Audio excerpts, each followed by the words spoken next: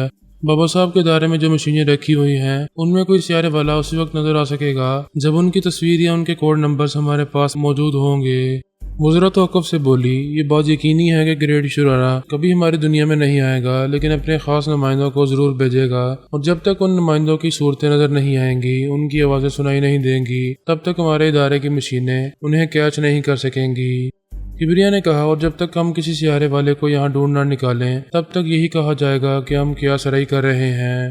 سونیا نے کہا اگر واقعی ایک بھی سیارے والا یہاں پہنچا ہوا ہے تو میں اسے ضرور ڈھونڈ نکالوں گی۔ پھر وہ دل ہی دل میں سوچنے لگی آہ فرہاد، تم کہاں ہو؟ تم میری آدھی ذہانت آدھی طاقت ہو، تم ہوتے تو میں چشمے زدن میں منہ چھپانے والے دشمن تک پہنچ جاتی ہوں، آخر تم کہاں گم ہو گئے ہو؟ میری حالت عجیب سی ہو گئی تھی۔ شاہدرہ کا مکان میرے حواس پر چھایا ہوا تھا۔ وہ رات جس کمرے میں گزاری تھی وہ مجھے اپنا ہی کمرہ لگتا تھا۔ یہی محسوس ہوتا رہا کہ میں پہلے کبھی وہاں رہ چکا ہوں۔ پھر رات کے پچھلے پہر خواب میں دیکھا کہ کوئی اجنبی اس کمرے میں آیا اور میرے سرانے پر رکھی ہوئی موم بتی کو روشن کرنے کے بعد اس کے سامنے پلتھی مار کر بیٹھ گیا تھا اور شمع بینی کی مشق کرتا رہا تھا۔ وہ اجنبی دھندلا دھندلا سا دکھائی دے رہا تھا، ایسا لگ رہا تھا جیسے وہ میرا ہمزاد ہو یا میں خود وہاں موجود ہوں اور فرش پر بیٹھا شمع کی لو کو تک رہا ہوں۔ اس خواب کے ذریعے شاید مجھے کچھ یاد آنے والا تھا، لیکن اچانک ہی میری آنکھ کھل گئی تھی۔ محلے والے دروازہ پیٹ رہے تھے اور بتا رہے تھے کہ چور میرے گھر میں داخل ہونا چاہتے تھے، لیکن بروقت محلے والوں کے جاگنے کے باعث فرار ہو گئے تھے۔ میری جان کو خطرہ تھا، میں اپنے ساتھ مسلح گارڈز رکھا کرتا تھا۔ دوسرے دن مجھے کاروباری سلسلے میں فیصلہ آباد جانا پڑا۔ سوچا کہ صبح جاؤں گا اور شام تک واپس شاہدرہ کی اسی مکان میں آ جاؤں گا۔ میری منہ بولی بیٹی نے کہا پاپا میں بھی آپ کے ساتھ جاؤں گی۔ اس نے پاپا کہا تو وہ مجھے بالکل اپنی ہی بیٹی لگی۔ اس وقت یہ یاد نہیں آ سکتا تھا کہ میری بیٹی عالی ایسی محبت سے مجھے پاپا کہہ کر مخاطب کرتی تھی۔ میں نے پوچھا تم میرے ساتھ کیوں جانا چاہتی ہو؟ کیا فیصلہ آباد میں کوئی کام ہے؟ نہیں، مجھے گورنرز نے اور اسسٹنٹ مینیجر نے بتایا ہے آپ کے اپنے رشتہ دار جان کے دشمن ہیں۔ میرا دل نہیں مانتا کہ میں آپ کو کہیں تنہا جانے دوں۔ میں نے مسکراتے ہوئے پوچھا تمہیں بندوق چلانی نہیں آتی، میری حفاظت کیسے کرو گی؟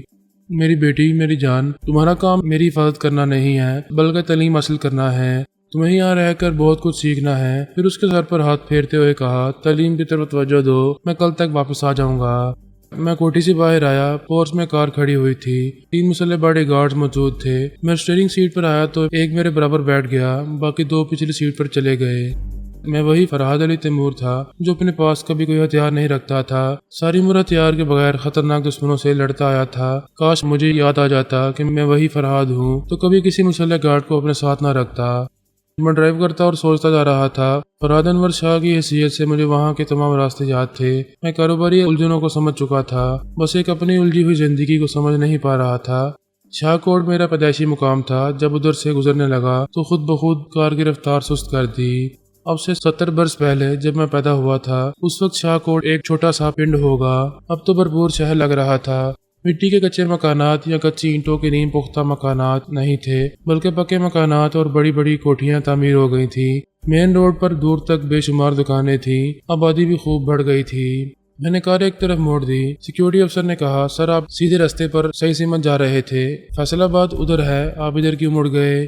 میں نے کوئی جواب نہیں دیا، میرے دل کی دھڑکنیں تیز ہو رہی تھیں۔ جس طرح شاہدرہ کے مکان کے سامنے پہنچ کر میرا دل اس طرف کھینچتا جا رہا تھا، اسی طرح وہ چھوٹا سا علاقہ مجھے اپنی طرف کھینچ رہا تھا۔ یہ بات ذہن میں آ رہی تھی کہ میں وہاں اچھا خاصا وقت گزار چکا ہوں۔ اس ٹاؤن کا نقشہ تبدیل ہو گیا تھا، مگر مٹی وہی تھی، خوشبو وہی تھی، کشش وہی تھی، اور میں کشاں کشاں کبھی ادھر کبھی ادھر چلا جا رہا تھا، گویا بھٹک رہا تھا۔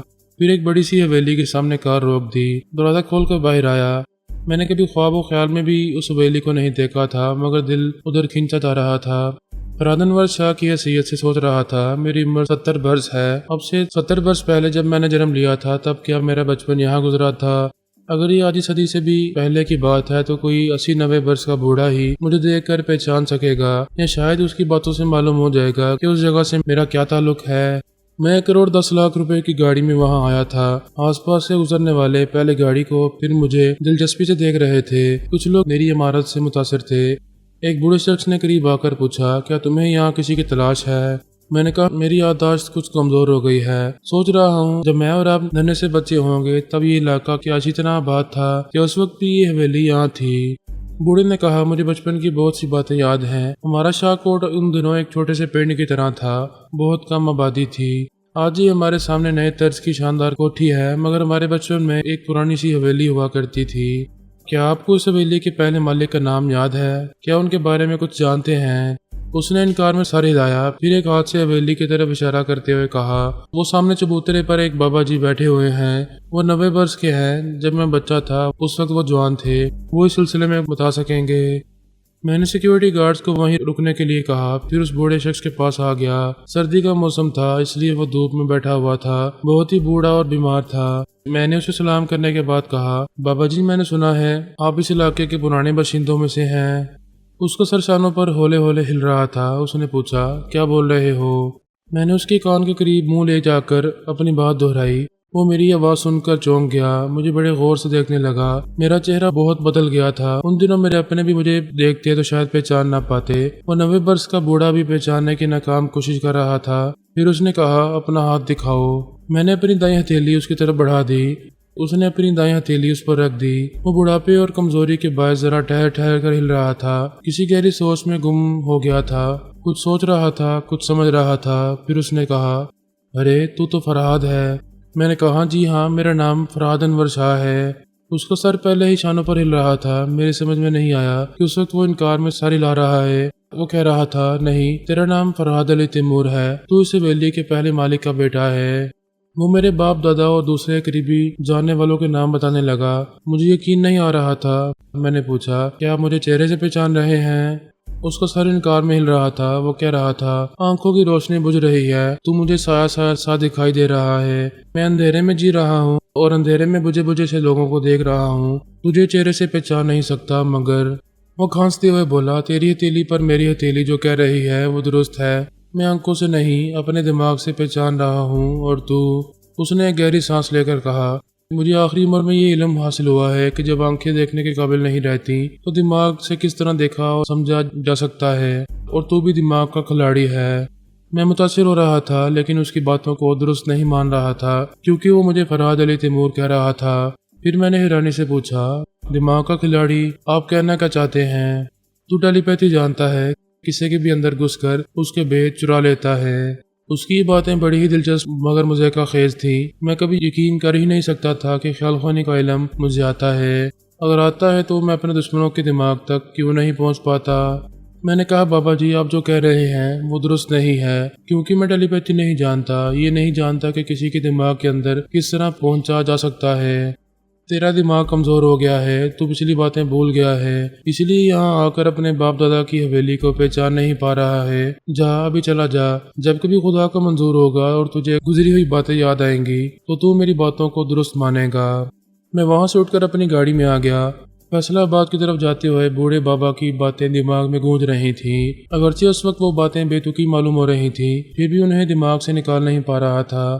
ٹیلی پیتھی کے سلسلے میں اس کی بات پر یقین نہیں کر سکتا تھا، مگر یہ بات دل کو لگ رہی تھی کہ میرے باپ دادا اس حویلی کے پہلے مالک تھے، اور ایسا کہتے وقت بھی وہ نام میں فرق پیدا کر رہا تھا۔ میرا نام فرہاد انور شاہ تھا اور وہ مجھے فرہاد علی تیمور کہہ رہا تھا۔